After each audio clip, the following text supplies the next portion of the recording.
আমার প্রিয় বন্ধুগণ, আসসালামু আলাইকুম। সবাই কেমন আছেন? আশা করি ভালো আছেন। আজকে আপনাদের জন্য এমন একটা ভিডিও নিয়ে আসছি, যারা গাছ প্রেমী, বাগান প্রেমী, ফুল প্রেমী, তারা অবশ্যই ভিডিওটা স্কিপ করবেন না, পুরো ভিডিওটা দেখবেন না, তাহলে বুঝতে পারবেন। আজকে কিছুদিন ধরে ভাবছিলাম আমার বাগানে কিছু জায়গা খালি আছে, তো কিছু গাছ লাগামু। তো আজকে কি গাছ লাগামু এরকম ভাবতেই আমার পাশের দোকানের এক বড় ভাই বলল, নার্সারিতে গেলে আমাকে নিয়ে যান, আমরা দুজনে কিছু গাছ নিয়ে আসবো। তো আজকে চলে গেলাম নার্সারিতে। যদিও আমার বাড়ির পাশেই কিন্তু নার্সারিটা। এটা হলো চৌরাস্তা বাজারের উত্তর পাশে, ওয়ারলেস থেকে ফরিদগঞ্জ রোডে আসতে চৌরাস্তা বাজারের উত্তর পাশে। কারণ চৌরাস্তা বাজার চাঁদপুরের মানুষ চেনে না এমন কোনো মানুষ নাই। যারা চেনেন তারা অবশ্যই চলে আসবেন। যদি গাছ সব ধরনের গাছ কিন্তু এখানে পাওয়া যায়, একেবারে সব ধরনের বনজ, ফলজ, ওষুধি সব ধরনের গাছ পাওয়া যায়। তো দেখেন, এখানে গেলাম, যাওয়ার পরে এই যে দেখেন তারা যে চারাগুলো রাখছে, আম গাছগুলো, তারা মুকুল চলে আসছে এই মুহূর্তে। আমার এখন হলো আমের সিজন, তো মুকুল চলে আসছে। তো আমি আর লোভ সামলাইতে পারলাম না, আমি একবারে ভিতরে গিয়ে মুকুলগুলো শুকে দেখলাম। এত সুন্দর আমের গ্রান, কাঁচা আমের গ্রান তো অনেক ভালো লেগেছে আলহামদুলিল্লাহ। আর গাছগুলোও ধরে দেখলাম, অত্যন্ত ভালো লেগেছে। তো আমি গিয়ে ভাবতে আসি কি গাছ নিমু। তারপরে আপনার ওই নার্সারিওয়ালা কিন্তু পরিচিত ছিল ওই নার্সারিওয়ালার সাথে আলাপ করলাম কি গাছ নেওয়া যায়। তো উনি বললো যে আপনার কি গাছ আছে। তো আমি বললাম যে আমার ফজলি আম গাছ আছে, আমপালি আছে, তারপর সাদা দোপালা আছে, বানানা ফজলি আছে।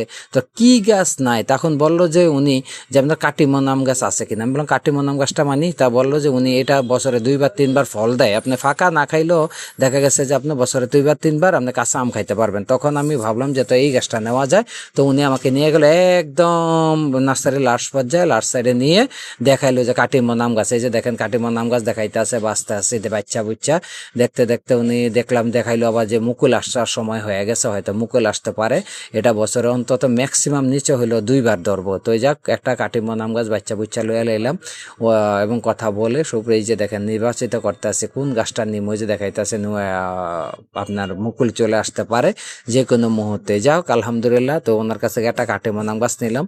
তো কাটিমন আম গাছটা নেওয়ার পরে উনি বলল যে কি গাছ নেওয়া যায়। তো ভাবতে লাস্টে দেখলাম যে আমার সবকিছুই আছে। কয়েকবার লটকন গাছ লাগাইছি কিন্তু মারা গেছে ওই গাছগুলো আর পাওয়া যায়। তো ওনার সাথে একটা সাজেশন নিলাম যে লটকন গাছ কিভাবে লাগাইতে হয়। তো উনি বললো যে আমার লটকন গাছ কখনো রোদ্রে রোপণ করবেন না, লটকন গাছ রোপণ করতে হয় ছায়াযুক্ত জায়গাতে। তো এই ছায়াযুক্ত জায়গা যেহেতু সব বাড়িতে কম বেশি থাকে এবং বাগানও অনেক সময় বড় গাছ হয়ে গেলে নিচে ছায়া হয়ে যায়। তো একটা লটকন গাছ নিয়ে নিলাম। লটকন গাছে যদিও কোয়ালিটি অতটা ভালো না, কারণ হলো এখন শেষ সিজন, তো আপনার ওই সব গাছেরই পাতা জড়ে গেছে, এই কারণে অতটা সুবিধা না। তারপরে দীক্ষা শূন্য বাচ্চা বুচ্চা একটা লটকন গাছ ওনার কাছ থেকে নিয়ে নিলাম। তবে দাম একটু বেশি হইলো সবকিছুর। তবে এই নার্সারিতে আসলে একটা সুবিধা, সব ধরনের গাছ পাওয়া যায়। যাক আলহামদুলিল্লাহ, একটা কাটিমন আম গাছ আর একটা লটকন গাছ নিয়ে নিলাম। ইনশাআল্লাহ বাড়ির দিকে রওনা হয়ে গেলাম।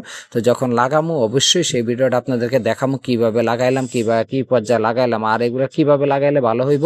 অবশ্যই আপনারা কমেন্টস করে মতামত জানাবেন। আর যারা গাছপ্রেমী আছেন চলে আসবেন বিসমিল্লাহ নার্সারিতে, বাগাদি চৌরাস্তার পাশেই কিন্তু ইনশাআল্লাহ। যারা গাছপ্রেমী অবশ্যই